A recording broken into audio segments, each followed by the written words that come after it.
The coronavirus epidemic in China continues to evolve, but there is still much that remains unknown. Dr. Joe with the Fox Medical team has been following the epidemic. Good morning, Dr. Joe. How are you today?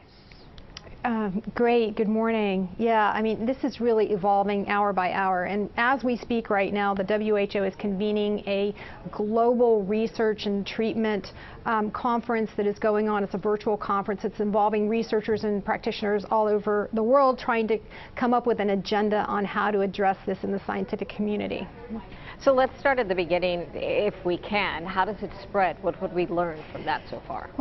We're learning more and more about that. What the thought process is right now, that it is primarily spread through droplets, so just like a cold. So if you cough, if you sneeze, if you're close to someone, then that can potentially infect someone. And also it can spread if you touch your hands, if you touch your face, you touch a surface, and then someone else touches that. So we're seeing it spread, and we saw that especially here in the U.S. with close contact, the spouses of individuals that had been infected in Wuhan, who then became infected with the virus. There's also the concern about mother to unborn babies. So there was one instance where a 36-hour-old baby contracted the virus. They're not sure still if it was transmitted in utero. There have been other examples where the mom did not transmit it, so there's hope there.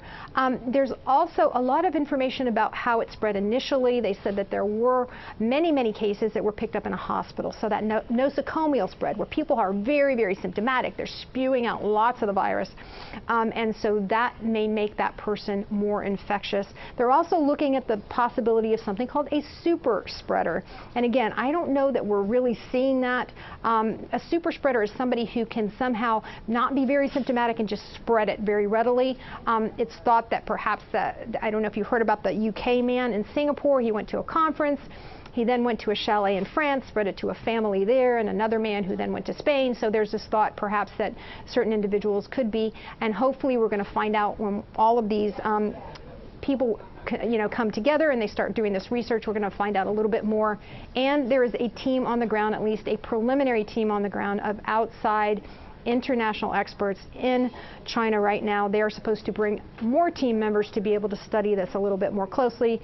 You know, there was quite a delay in getting them over there, but we're really hoping we get more information from them as well. Yeah, and then finally I want to quickly ask you about the cruise ship concerns that we've seen many Americans who are on this Princess Cruise Line ship.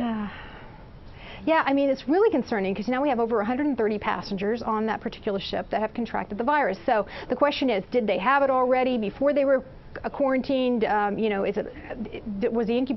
not really sure about the incubation period. They think it can take up to 2 weeks, but people may start just kind of being slightly symptomatic. So there's a lot of questions there, but there are concerns because these individuals before, when they were able to interact with one another, every time somebody had the coronavirus infection, then it's reset the clock for their quarantine. So it's 2 additional weeks, and that would keep going on and on forever. So now they've kind of clustered them, so they're hoping that perhaps they can start maybe on the 19th of February, allowing some of those individuals to disembark. But again, that is really a huge problem that needs to be solved because this could continue to happen as this particular virus spreads. Yeah, more to come on this for certain. Thank you so much, Dr. Joe. It's good talking to you. Thank you.